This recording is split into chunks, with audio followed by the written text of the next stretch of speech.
Հարգելի գործընկերներ, սիրելի քաղաքացիներ, իբրև թե քննարկում է տարածքային կառավարման եւ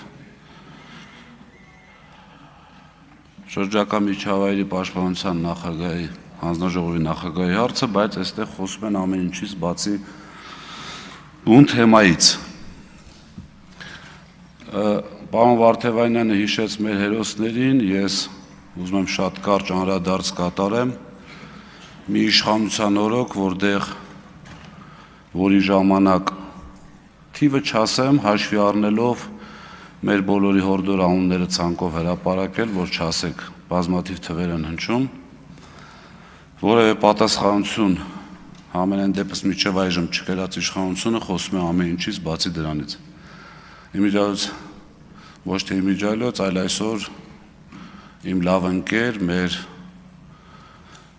Գարիկ Գալյանի որդու, Մխիթար Գալյանի ծնունդն է, որը ևս, այսպես ասած, առաջացնում է նորից հիշողություններ, չնայած երբեք չենք մոռացել։ Հիմա բուն հարցի հետ կապված։ Շատ կարճ կանդրադառնամ, ինչքան որ հնարավոր է եղել ֆիքսել։ Դուք հարցնում եք հեծից, ես պատասխանում եմ, գալիս եք այստեղից, ասում եք մենակ հեծից եք խոսում։ Ներդրումային ծրագրի հետ կապված մենք որևէ փոփոխություն չենք առաջարկել հանձնաժողովին, ես կարող եմ պատգամավորների անունները չնշեմ, չեմ կարողացել այդքանը ֆիքսել, բայց հարցերը հնչել են։ Մենք որևէ փոփոխություն չենք առաջարկել հանձնաժողովին, որպեսզի ներդրումային ծրագրից հանեն, այսպես ասած, հուսալիության, էլեկտրոէներգիայի մատակարարման եւ ուղղեն դեպի նոր միացումներ։ Մենք այդպիսի առաջարկ չենք արել։ Պարոն Սարգսյան, վեդի նամակի հետ կապված այստեղ հնչեցնում եք, ես օրինակ ձեր տեղը կլինեի, կբերեի եւ ձեր նամակը, եւ իմ պատասխանը, ասում եք բանավոր հրահանգել եք, իմ պատասխան նամակն ուրա։ Շատ լավ, բայց խնդրում եմ իմ պատասխան նամակն էլ եւ ձեզ մի ուղիղ առաջարկ երկար չծավալվելու համար։ Եք տեղից, պարոն Սարգսյան։ Դե էդ էլ ասեիք էլ։ Ուրեմն ես չունեմ այդ հնարավորությունը, վաղուց հեծի այսպես ասած դռները հաշվի առնելով այսպես նաև միգուցե ոչ իրավական, ես հեծում մուտք չունեմ արդեն 1 տարի, ձեզ ուղիղ առաջարկ եմ անում, ապահովեք հնարավորությունը հեծ, մուտքի հնարավորությունը եւ ես ձեզ կապացուցեմ, որ բազմաթիվ հարյուրավոր համայնքներ հենց տարվա սկզբին չունենալով հաստատած բյուջե, նախորդ տարվան արդեն սպառած եւ այլն եղել են շատ լուրջ մեր կողմից, այսպես ոնց ասեմ, լավություններ կամ խնդրանքները բավարարվել են։ Շատ մեծ ուղիղ առաջարկ եմ անում, հետո գանք ես եւ դուք այստեղ տեսնենք ինչ է արվել, ոնց է արվել։ Այստեղ չի խոսվում հարյուրավոր, եթե ոչ հազարավոր այն ընկերությունների կամ այն հիմնարկների մասին, որոնց մալուխները գտնվում են իրենց բալանսային պատկանելիությանը։ Այսինքն որևէ վթարի դեպքում հեծը որևէ կերպ չպետք է անգամ ընթառաջի եւ գնա դա սարքի։ Ինչի համար, որովհետեւ դա այդ ապրանքային նյութական արժեքը ձևակերպելու խնդիր է ունենում։ Բայց դիմեք ձեր գործընկերոջը Երևանի քաղաքապետին եւ բոլոր մարզպետներին եւ ասեք ինչքան մանկապարտեզ, ինչքան դպրոց, մալուխներ են պայթել, ներքին տնտեսությունում են խնդիրներ եղել եւ մենք ինչքան ենք օգնել իմիջիայլոց, դա շահույթի հաշվին հաշվի առնելով, որ դա չենք կարող հաշվի առնելով մեր տնտեսության վրա չի ներդրված այդ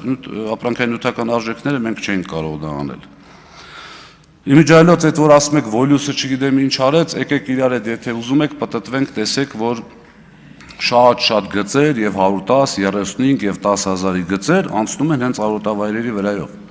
Շատ անվտանգության գոտիների խախտումներ, եթե չեմ սխալվում, 10,000 եւ ավել են դեռևս շատ վաղուց, դա արդեն քաղաքական իշխանության խնդիրն է, դրա լուծումը ոնց տա։ Նախկին եւ ներկա հեծից եք խոսում, մեր գործընկերու գրածից եք խոսում։ Ժողովուրդ, ձեր չաթը հրապարակվեց, եթե չեմ սխալվում, ինչ որ մեկն է ձեր չաթում ասում էր լավ, այսքան ժամանակ լույս չունենք, տենակ կառավարիչը լույս ունի թե չէ։ հետո ջնջեցին այդ չաթից, հետո այդ մարդուն չգիտեմ ինչ արեցին, միգուցե հույս ունեմ ողջ առողջ է, բայց ամեն դեպքում էդ էլ խոսացեք։ 3 մարզ,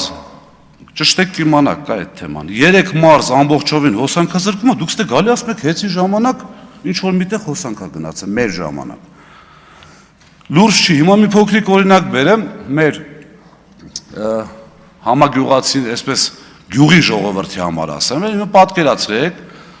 մեկը դուրս է գալի գյուղա մեջ ձեր մասին բան է ասում։ Գնում տենում ես առանձին կամ բոլորի մոտ ասում ես եղբայր, էս սենց չի, սենց է։ Հարց ունենաս, արի խոսանք։ Հետո մեկը լսում ես, որ հաջորդ օրն էլ է գնացել գյուղա մեջ էլի խոսացել։ Նորից ես ասում, ասում ես եղբայր, էս սենց չի, սենց է։ Եթե ուզում ես, արի բացատրեմ, ճիշտը խոսես։ Հետո տենում ես 4-րդ, 5-րդ, հիմա թե գյուղա մեջ այդ մարդուն ինչ կանեին,